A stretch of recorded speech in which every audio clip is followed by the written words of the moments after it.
right, I think everybody's running a little bit late. That's okay. Let me go ahead and get to our PowerPoint presentation. Okie doke.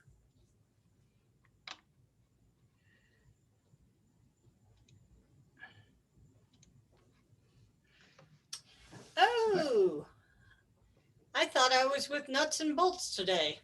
You are. Oh, okay. We're doing commercial. All right. We are. We're doing how to provide referrals to me and the commercial agents in our office. Perfect. Good morning, Renee. Good morning. Hi. Good afternoon. Thank you.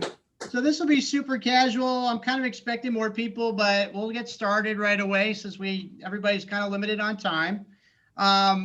I'm Troy Fabish. I'm the Managing Director of Commercial Real Estate at Keller Williams, and I'm also the team leader for the Champion, Ohio team in our Dublin office. And I handle all types of different types of commercial transactions, and we'll get into it just a little bit as far as what those look like and then how to work your spear today on what questions to ask people when they're trying to figure out if this would be a good referral for a commercial deal. So a little bit about me. That's my baby picture. You. I have the same haircut right now too. My dad has been in cancer treatment, so I shaved it for the last 3 months, and I'm starting to grow it back. He just finished chemo last Thursday, so thankfully that's happened. So went to the University of Toledo College of Business. I graduated in 1990, and I went to work for Chase Bank as basically an account executive inside the banking center. And that's where I got my really good sales experience. And what I learned was in that capacity is how can I over deliver and under promise? What can I do to provide awesome service and still provide it on time, and how to be a really good salesperson. Then for 20 years, I went to work for my parents, Frank and Gail Fabish, and we worked for Executive Office Place. And we were an executive suite company. So just like you have in your office building at Premier or at Consultants or in Westlake, we had 25,000 square foot office buildings. We had 3 of them that we leased. And at one point we had 4 to hundreds of clients that leased offices individually from us. We provided their phone and internet service. And so for 20 years, I wrote 2,000 leases and negotiated that with my clients. And that is how I became involved in commercial real estate. And so it was on the leasing side as a landlord rep. It's not required to have your license if you are working as a property manager or if you actually are working within a building that you own. So, but I did about 8 years later in 2002 become a real estate agent. And I worked with Triumph Realty for quite a long time, for 10 to 12 years before I joined Keller Williams. And at that time, we sold our family business in 2012. And I became a real estate agent full-time in 2013. I took 6 months off and then started off with no sphere of influence, nothing other than my previous clients. And then I became and got involved in real estate. So that's a little bit about me. I live in German Village. I've been there for 20 years. I bought when it was $150,000 to buy a house down there. And now we're at about in the 400s. And it's a really cool area of town. I'm involved in my civic association, a member of Franklin Park Conservatory. I have been involved I'm a gardening nerd. I believe in the magic of happy hour. And I really have a great time doing all those kind of things. I really feel that in real estate, just as important of your social time or your sales time is your free time that you have with your family and friends. And so I do recommend to take at least 1 day off a week for yourself, because otherwise it's very complicated to not have and get stressed out over real estate. So our job today is to find another way how to make money in real estate, and that's through referrals with your own clients that you already have in your sphere. So today we're going to talk about increasing your GCI, which is your gross commission income. And that is what can you do to increase money through that? And you can make a referral income part of your 411. So when you're doing your goals at the beginning of the year, I personally use the Tom Ferry goals. I find those very helpful and easy. And I enjoy working with that. For our team, we have everyone complete that. And part of that should be making commercial referrals to your residential agents. You don't have to be a commercial agent to make money in commercial real estate. So here's income from a typical home sale. Let's say your average price of a house is $225,000. In Columbus, it could be 240, it can be 180, but let's say it's 225. Now, average time on market now is only 7 days. So it's not taking a lot to be the listing agent, but to a buyer's agent, you're showing almost 10 to 40 homes to people because, and it's taking a long time. We're doing appraisal gaps. We're doing all these crazy things, and it's becoming very, very stressful. Just alone last week, I wrote 6 offers. 5 of them I was rejected. We had 3 teams that were offered. They were rejected. So we got 1 in contract. I've got 2 more coming up and another one, but it's taking a lot of tenacity, and working with buyers right now takes up a lot of your time in real estate. So to sell your house, let's say you put about 25 hours into it with everything that you're doing, whether you're selling the house or buying the house. For selling the house, it's not taking as much effort, but you're making about $270 an hour for working your 25 hours, which that's not too bad. If everybody learned the Keller way, that you learned that you should give yourself a time amount of how much money you should make per hour. And what I put my time in is at $500 an hour. So I used to do 250, but now it's 500. So when I spend time on something, my question is it worth $500 an hour to have someone mulch my yard where I could have just sold another home or sold another business or something? Or should I have just referred a great referral and made some more money? Now, let's take a look at what a typical deal is for commercial. Our average commercial deals are around $1 million. Sounds like a lot of money, and it is. And it doesn't take a lot to get there. $1 million is a 10 unit here in Columbus. It's a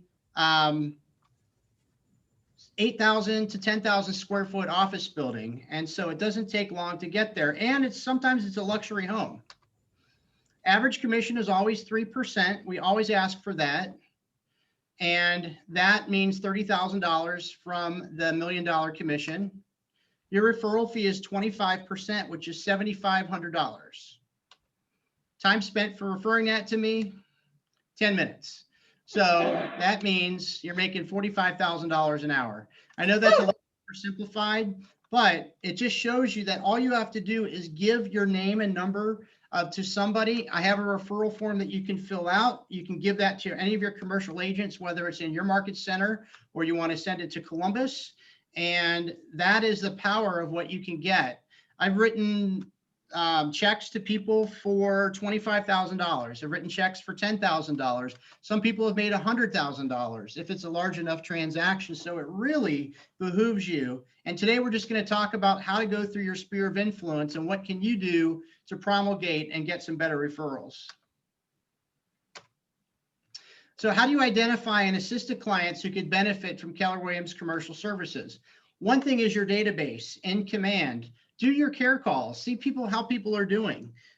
Think about what type of people are in your database, people that own houses. Every single person that owns a house generally has to have a job.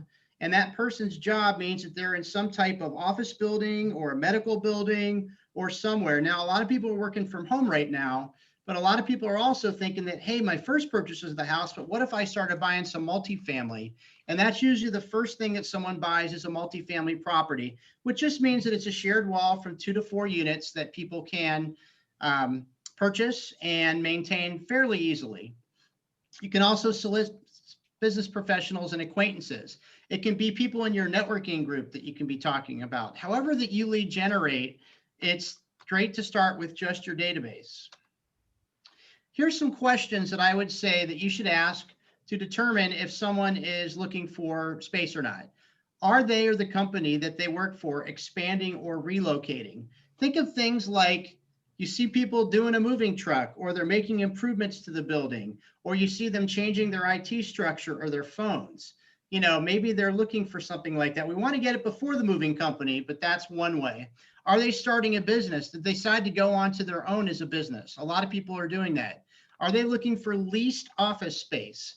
Even though leases, you're not paid as much as most of the properties, income properties, you can make significant income. I've done leases that were worth $2 million before, and that's a $70,000 commission, really. So, I mean, that's a big, big deal. So it's important to think about those things. Are they interested? Do they want an investment property? And in that situation, you don't have to ask them exactly what they need, nor do you have to educate them on what they need. They can just call me, and by talking to them, I can decide, or your commercial agent can decide on what the best property is for them. Do they want to build on vacant land? You know, right now, a lot of people are building homes right now because they can't find any ones in inventory that aren't waiving every single contingency. People do the same thing with commercial land, and that's a nice opportunity. Here's a few more things. Keller Williams agents, bring us your commercial referrals. We are your specialists. We are in-house. As far as my experience goes, 26 years of real estate experience and tens of millions of dollars in closed deals. You don't want to let something slip between the cracks when you hear about an opportunity with somebody. And so we want you to really think about your clients. Are they a doctor? Maybe they have their own practice. And there's all kinds of different types of commercial real estate that we can work with to put them into it. So it's not just a single type of transaction that we can handle. Here's a few of the things that we do as commercial agents. And this is why it's so complicated to be a commercial realtor, because we have so many different facets to our business. Commercial real estate includes office, retail, medical, industrial, flex space, land, development, business brokerage, multifamily. So let's just go through each one of those and I'll kind of describe what they are. Office buildings are pretty simple. It's the office that you're in, whether it's your house or it's a building that your brokerage is in. And people are looking to either purchase an owner occupied and actually be within that office building, or they can be with multiple tenants where they're going to get some income off of that. I like, if it's an owner occupied, for them to get the money from their other tenants, so that will defray the cost or pay the cost of their entire mortgage. And we'll talk a little bit about that product as well. Retail or medical, although a lot of people are saying retail's been hurt, the worst hit market right now is office. So retail is a big opportunity. We've seen, sadly, a lot of restaurants closings. But I work with a lot of restaurants. I work with people that are in salons, people that are doing nails. And so it's always a good opportunity to find and really know those two markets, because retail and medical are very, very hot. Industrial and flex. Industrial is a warehouse. It's a factory. Flex is the mullet of real estate. It's got business up front and party in the back. You've got the office building up front and then the garage door in the back. And that's kind of the mullet, what I call it. And that flex space in Columbus is more towards Green Meadows at East Powell and 23. There's properties in Hilliard and Dublin and Worthington off of Huntley.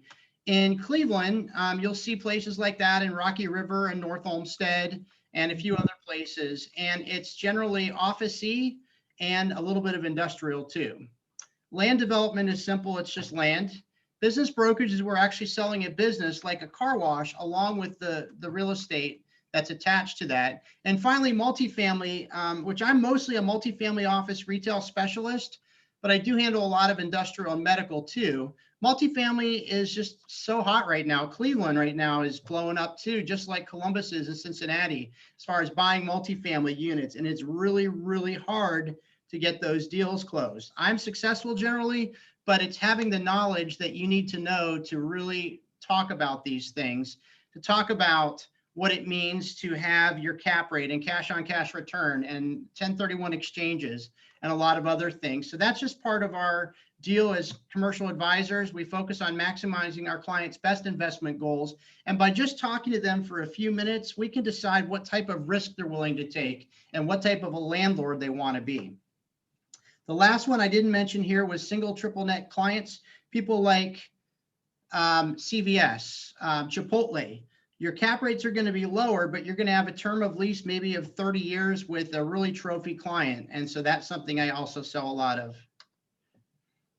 So referral history in Columbus, how I get referrals is I'm in the office every single day and people can come to me. Heather knows me in the office and she stops in and we talk and stuff. And I'm always available to talk to people because often you don't really know what somebody wants. And so that's where I just want to say, just give me the name and the number and I'll call them and I'll find out for you. And then I'll follow up with you and keep you updated on what it is that they're looking to do. But we have received, last year, we received 75 referrals within my brokerage on commercial real estate. Now, not all those closed. Some of them sometimes take a year, but most often they do close because commercial is still a very specialty market. And there's just not as many buyers as there are in homes as we are experiencing right now. But we do have a lot of buyers. Here's kind of my process as far as what to do to send a referral. We'll send you a referral agreement. We'll both sign off on it.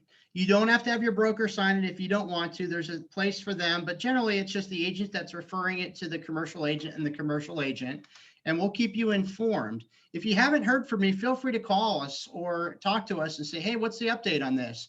Maybe something has changed. Maybe it takes a little while to get to that. Our Article 11 of the Columbus Realtor Association Code of Ethics asks that if you don't know and don't practice commercial real estate, that you shouldn't, because you're not aware of how to practice real estate and what to do. Just like commercial realtors are not generally a specialist in selling homes, residential don't necessarily know how to sell other things as well. You're very good at what you do, but why not give it to somebody that knows how to close it for you rather than focus on just some other things? Now, if you want to partner together and work a little bit and learn a little bit of the business, I'm happy to help you with that. But generally, you're focused so much on your own buyers and your sellers that you don't have time to learn a new craft. I've been doing it for 20 years, so I just kind of learned along the way. We do provide commercial and comprehensive services to meet any client need, and it's really just all in the head. You just know from your experience of what works best for a client. I know what to ask them and how to figure it out. We do have a nationwide network that's available. Any Keller Williams agents, we have commercial agents in every single brokerage across the country, in Westlake, in Solon, in Columbus, in Dublin, in a lot of different places. And so I have a really good network of it. I'm also the president of the Ohio Commercial Real Estate Exchangers. So I really get up-to-date information on deals that are coming that may not be on market. And so I really got a great network there. And then through Catalyst, which is the MLS, it is the commercial division of the residential MLS. We can reach out to 1,000 brokers simultaneously to talk about our needs, our wants, and our listings. And so we really have a comprehensive network. We can really get something done for your client. Your referrals will add to your success because you're going to make $7,500 or whatever it is that you're going to get on each deal, depending upon what it is. And any residential leads will always come back to you, so you're protected. So that's really important. If they start asking me about a house, that house goes back to you, Renee, or it goes to you, Scott or Heather, or Ed. That is very important to me because we're not going to take away from your sphere of influence. We're only going to provide the commercial resource that you need. Good. That's awesome. Anybody have any questions so far? Yeah, sort of.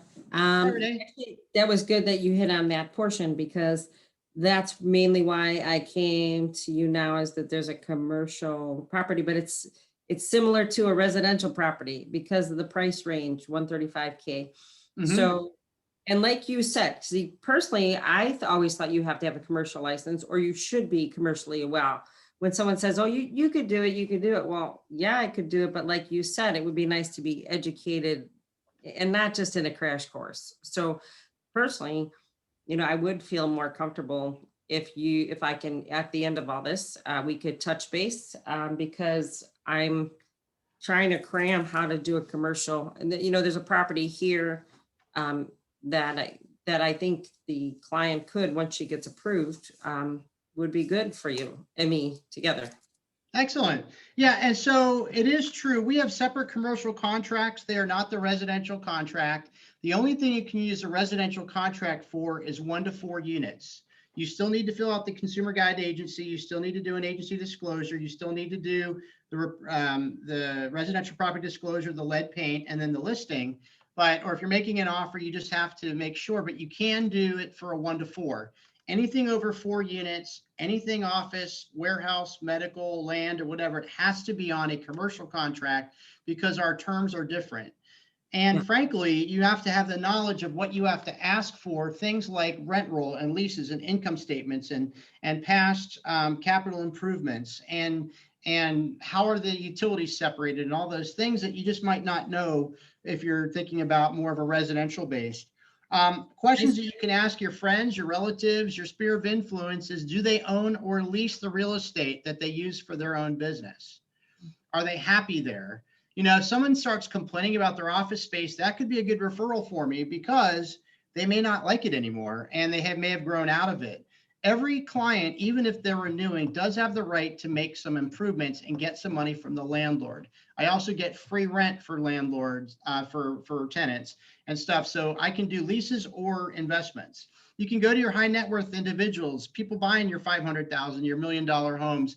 Do they have or want real estate to be part of their portfolio? You know, you don't make a lot of interest on the money that's in the bank. You have your IRA, you have your other investments. Why not get real estate involved? In Columbus, our real estate values have really gone up significantly in a lot of different areas because of the money that the city's putting into the development of the retail infrastructure in the community. And so I know about all those things, and we keep up to date on that kind of stuff. We talk about them weekly. And do they make or know who makes the company's real estate decision? It's really important to know who is actually the responsible person. Just like when you have a buyer and you're pre-qualifying them, you get the lender and all that, we need to know who the actual buyer or the tenant is. And that makes sure that they are the correct decision maker, because the last thing you want to do is get down the road and find out that I needed to get this to their boss. A few more questions to ask. You know, what type, where, what size, how much do they currently own in real estate? Maybe it's an opportunity to do a 1031 exchange where they're going to take a 4 unit and they're going to buy a 10 unit. And we can talk a lot about 1031 exchanges. That's simply selling a property to buy a property where the capital gain of the net income that you received is completely waived, and you are only, that can go into an intermediary.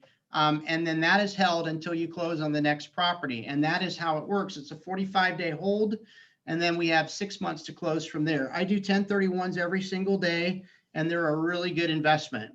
You know, they believe in our market and they have money to invest. And a lot of the 1031 exchange, the 1031 amount is actually cash. So it's actually a cash buyer at that point.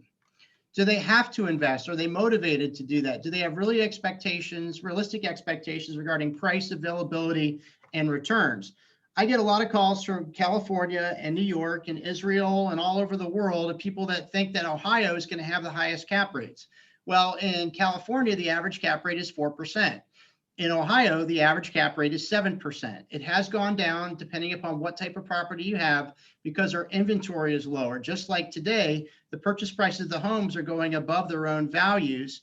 And so in real estate or commercial right now, we're having a situation where there's a lot more buyers than sellers as well. And so it'd be nice to see the market even out just a little bit, unless you're a pure listing agent and then you're happy right now. So here's a couple more questions. I know we're kind of harping on questions, but I don't want you to have to get too deep. But what type of commercial real estate do they want to invest in, and where do they prefer to be? Is it important to them to be in Central Ohio or in the Cleveland area or Toledo or Cincinnati? Have they used brokers before in their searches? Everybody can access LoopNet, but you can't dig into it or get the returns or the offering memoranda that you need to make those decisions. When would they be interested in buying or selling? How much money are they looking to make? You know, what is their budget? What debt are they going to use? Just like with your buyers for your houses, we need to pre-qualify them too. So I have a host of lenders, First City Bank and FC Bank, and we've got a couple of big SBA lenders who are Huntington and Chase. And then you have other different types of investors that work with different things. Some people do leasehold improvements, which means if you're a tenant, you're paying to increase the value of your property. Some people are doing it within their multifamily and updating the kitchens and the bathrooms so they can get $50 more a month. And so each different broker decides whether or not it's a good owner occupied property or if it's investment property. And we have 2 different loans for those types of people. And if they found the right property today, would they be prepared to purchase it? So what I like to do is say, start with the lender, get them approved so we know what they can afford, just like you do with the houses. You find out someone wants to spend 300,000, but they're only qualified for 200,000. That's why the lender should be involved right from the beginning. And I always pre-qualify everybody. You don't have to do that for us, but I will do it to make sure that we've got the right, we're not overgoing, we're not spending too much time on properties that they can't afford and breaking their heart. Here's a few more questions. Do they currently own or lease at their facilities, at their location or elsewhere?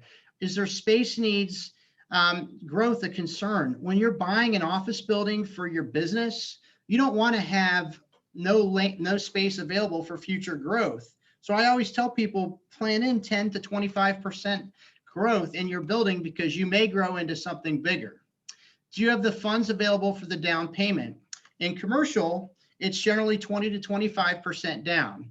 It's a commercial loan that's a 7-year note to 10-year note, fixed rate, amortized over 25 years, interest only payment with a balloon payment at the end. Now, you can make it principal and interest and do other things, but that's the minimum. If you're doing SBA, there are a couple different loans. There's the SB, the 7B, and there's the 504B that you can actually get money to improve a property. And then also, if you're doing an SBA loans, 10% down and 10% by SBA. Think of SBA like FHA.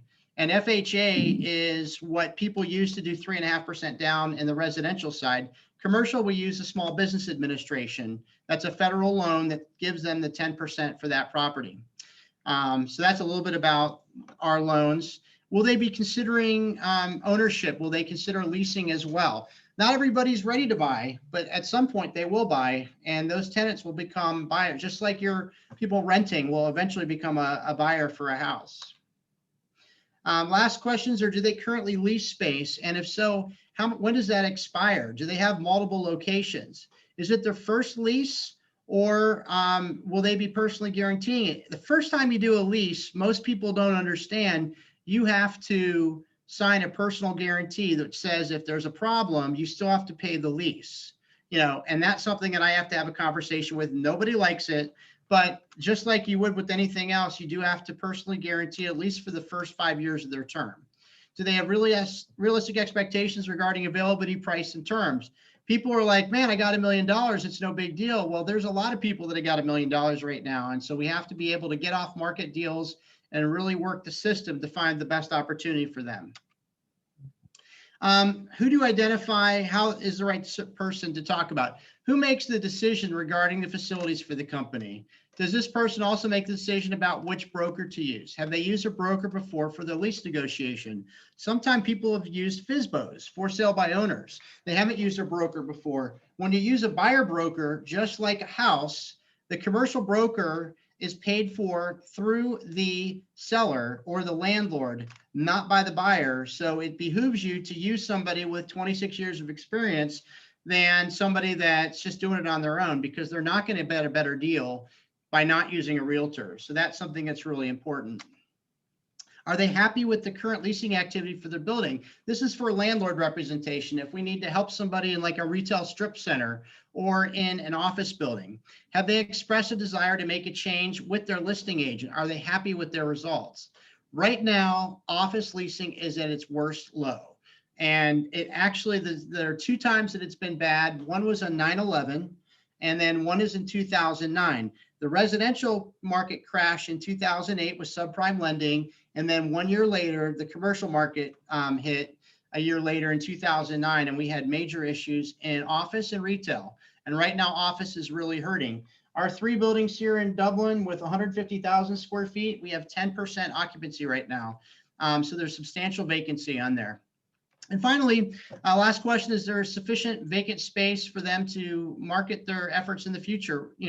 Are they going to be able to grow into something? Or are they right now so tight in their space that they need a new place to go? When you qualify for somebody, I do this. I'm not asking you to qualify them, but we ask about like, what is their price? What is their budget? And how are they planning on paying for it? That's the first question I ask, is like, how are you going to pay for this? Are you going to do cash? Are you going to do cash in a loan? And just like you do with your residential clients, your commercial clients, we need to know exactly what they're going to do and figure that out. I don't want to go to an offer and then not have the money to back it up. Every offer we write always either has the proof of funds or their letter from the lender. And yes, commercial lenders can write letters. Don't let them tell you no, but I take care of that for you. Talk a little bit about motivation. Does your client have to do something? If not, what is their motivation level? Do they have the authority to make that commitment? Are they the owner of the property? Are they the manager of the property? Do they need their vice president to sign off on? And then can you secure an exclusive listing representation? I always ask for an exclusive right. If it's going to list, it's got to be exclusive. We don't do wishy-washy things. With buyers, sometimes they'll sign it, sometimes they won't. It's really up to you. What do you guys do for when you take a buyer on? Do you require them to sign an exclusive right to represent? Not on our team, we don't. No? No, because that way, if they're not held to us, if something doesn't work out, Okay. it's something our team does though, that's it. Yeah, of course. So there's a couple different referrals of way to talk to people. I can talk to your client. We have information we can present to them. They can also come down to my office for a one-to-one. And with the power of Zoom right now, we can Zoom the client and ensure that they have a good way to communicate. I'm old school. I like to meet people. I like to shake people's hands. But during COVID, we've got our masks, we've got our hand sanitizer, we've got our wet wipes. And so I've been limiting my meetings to really just tours and just doing one-to-ones or doing a Zoom call with people just so that we can meet them and still feel like, we're somewhat, back to normal. Our Dublin office right now, we only have about 10 people in the meeting room, even though our meeting room will hold about 60. So we're still kind of during those times waiting for everyone to be fully vaccinated. And at some point, we're waiting for the CDC to allow us to have these meetings again. I'm sure your market center meetings right now are all on Zoom. Ours are right now in Dublin. Do you meet with do you do Cleveland real estate then? I mean, commercial over here? I mean, So I am able to sell in the entire state of Ohio. Depending upon the product of if it's going to sell or list or buy, I can certainly represent them and work with them on it. If you are a local Cleveland person, then I might ask you to help out a little bit with touring it with them. And I will come up at one point as well to take a look at it. And then I will travel for that. I also, through JDS, which is a national broker that Keller Williams Commercial works with, I am able to sell in every state across the nation. We pay a 10% referral fee to the national broker to be a broker of record. And then we become basically an agent with California and with Keller. So I do have a couple people that buy outside of the state, but typically it's going to be state of Ohio. And just so that you know, I grew up in Pittsburgh. I moved to Cleveland and went to Westlake High School. I lived there for 6 years. I graduated in '86. I went to the University of Toledo for 4 years, moved back to Columbus, and I've been in Columbus now 35 years. So I know the Cleveland market well because I lived there for 6 years, and I go back every year to visit. We, of course, have our friends up in Cleveland and in our Easy Referral team. And so I know the area very well, and I also know Columbus very well. I've done some deals in Cincinnati. We've got networks in Dayton. So really, if you have a question, always just come up to me and talk to me. I'll give you my phone number, and I'll put this at the end. It's 614-989-8976. And let me add that to my name here. So it's 614-989-8976. And I'll have my contact information there in just a second as well. So in order to be a commercial realtor, we have to pay more money than we do as residential realtors. We have to pay a fee to Keller Williams Commercial. We have to pay a fee for CoStar, LoopNet, Catalyst, Crexi, and a lot of other different things. And it takes a really long time. We actually have a training system to train. So if you ever want to be a commercial realtor, it's going to take you some time, but we do have information to do that. And most of our stuff is done online. But we also have a national class that I just took for beginners. Even though I'm a 20-year veteran, we wanted to take it so that we could do the beta test for the future training of our commercial realtors. We've got, best practices. We've got a website. We've got our own system in place. We have our loan listing service. It's called Build Out. And I do this presentation quarterly for our own brokerage here in Columbus. And so we can always do this for any of your brokerages if you want me to do it again within other offices. So we also do email blasts. We have referral form, which I will send to you and follow up as well. Okay. So just in summary today, before we go to questions, get to know your commercial real estate agent in your office or your region. If you don't know who it is, ask Mike or Greg, or ask me, and we can talk to them about it. We do have people that practice certain things in different brokerages. Some people do multifamily. I handle just about everything. So I do a lot of different types of transactions as I talk to. And just make sure that you get the name and the contact information for them. Get your referral agreement in writing, and then collect your referral fee. We'll probably ask for a W-9, which we have to complete for any transaction if it's outside of our own brokerage. Our brokerage is Keller Williams Consultants, and we'll just have that fill out. We have to get your tax ID number, and then we'll send that out. And then through our MCAs and stuff, we'll make sure that you get paid. And you do get paid at closing. With leases, sometimes it's half now, half a little bit later.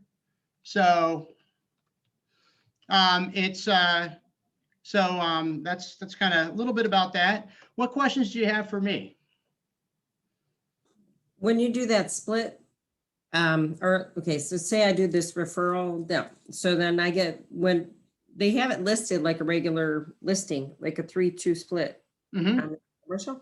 So does it go just the regular, like, so it'll go over to Keller Williams Elevate, they take their portion out, and then I get the portion of the portion? That is up to, I would talk to your MCA about that, or talk to our coordinator with listings and stuff. But yeah, you do have your split that you pay to your team. You have your split that you pay to the office and stuff. But that 25% is for you. And then whatever you have left on your split for your team, and that you'll still have taken out, but you'll get a majority of it. And if you're fully capped, then you don't have to worry about it at all.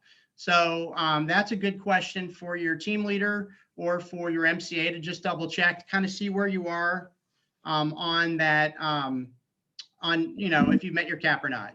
But it does go towards your cap as income, just like it would for a commission.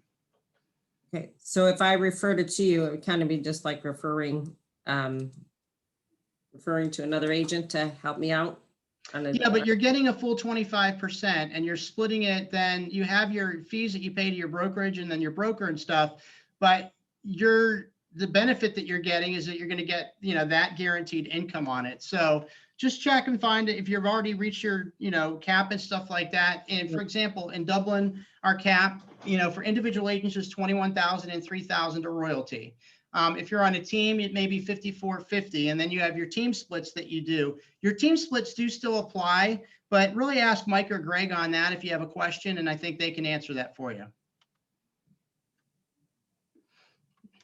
Does anybody else have any other questions?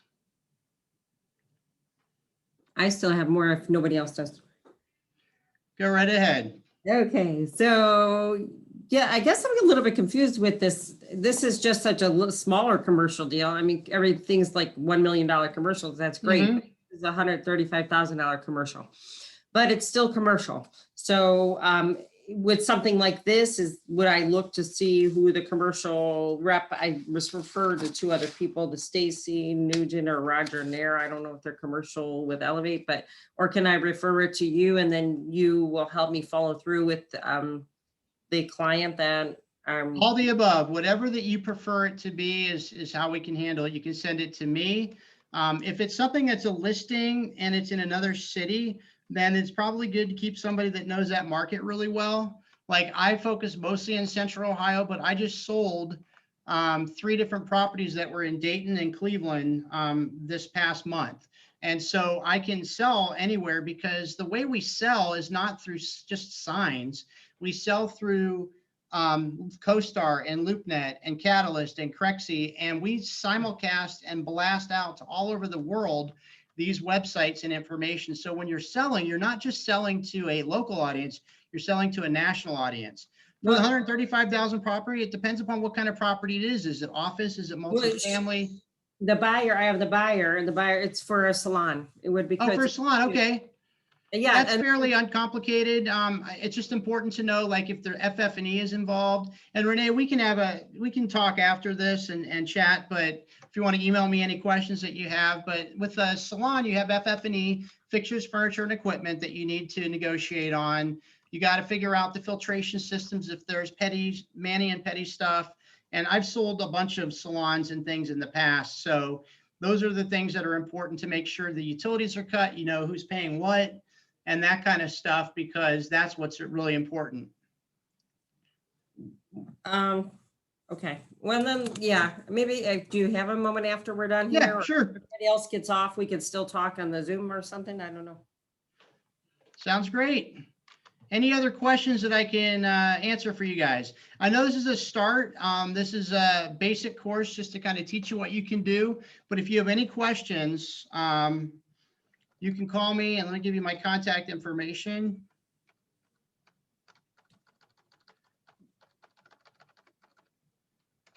And there it is. So you can reach me at troy@championohioteam.com. Again, my mobile is 614-989-8976.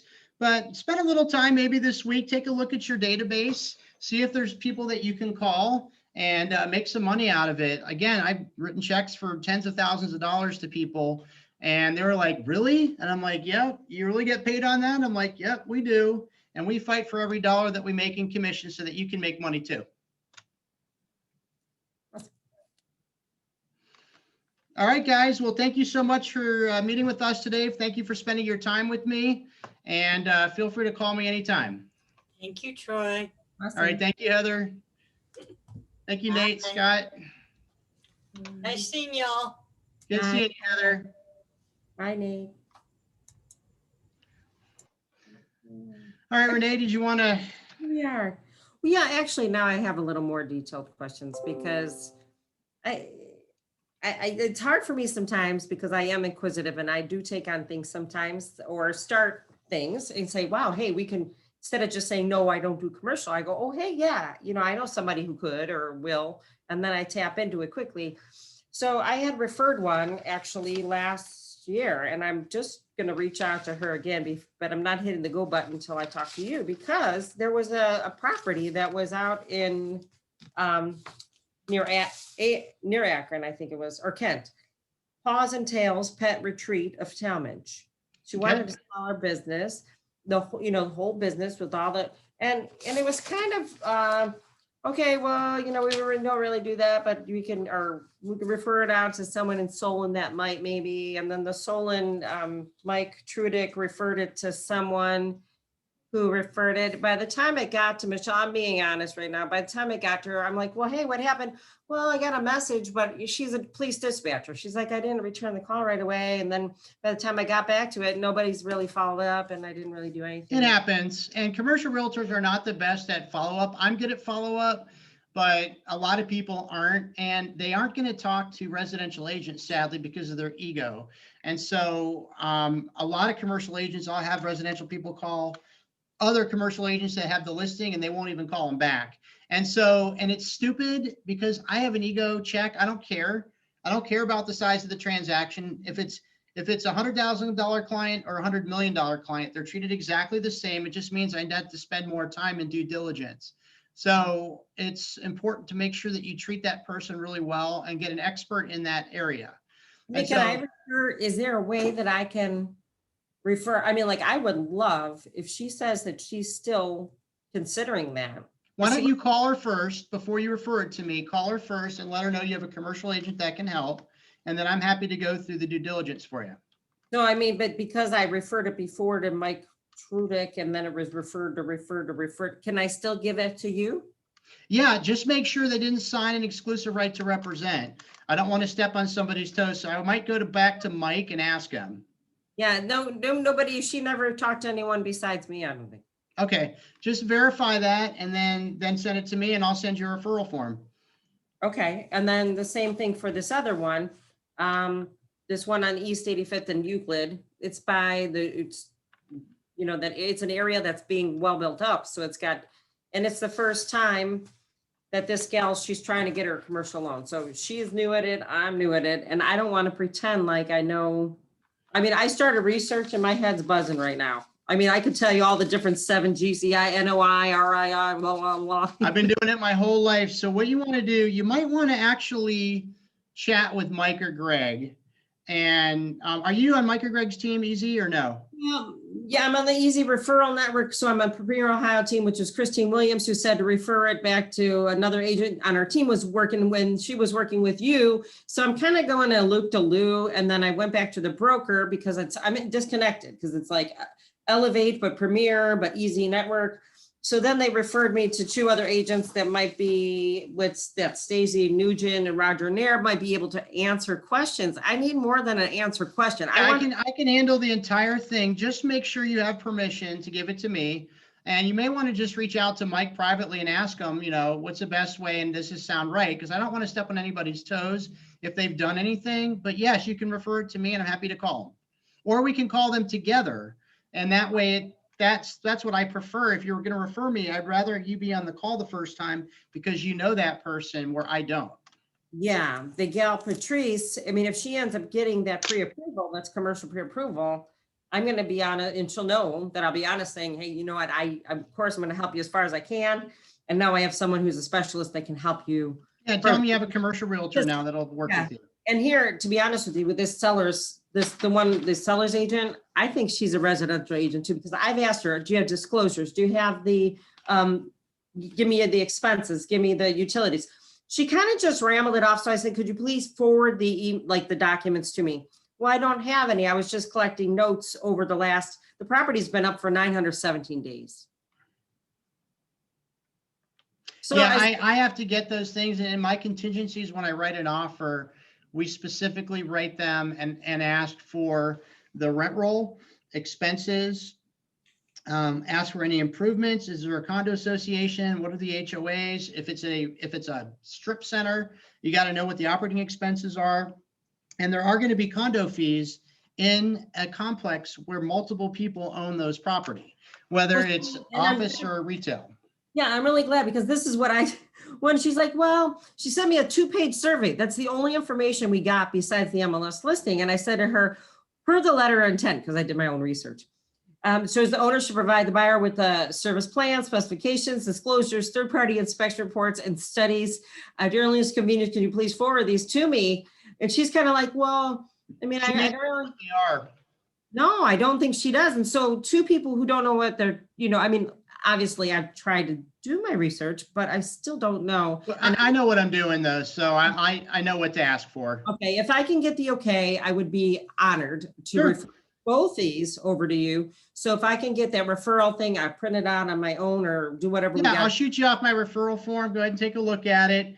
I am leaving town to go to Philadelphia on Thursday through Tuesday. So I'll be out of the office without a lot of access to email, and then I'll be back in on Wednesday of next week. Okay, so if something goes down during those days, like she gets that pre-approval. It's going to take a week probably to get it. So it'll take a little time. Okay, yeah. Good. Okay, awesome. Thank you. All right, my pleasure, Renee. Thank you so much. Okay, thank you. Bye-bye. Bye.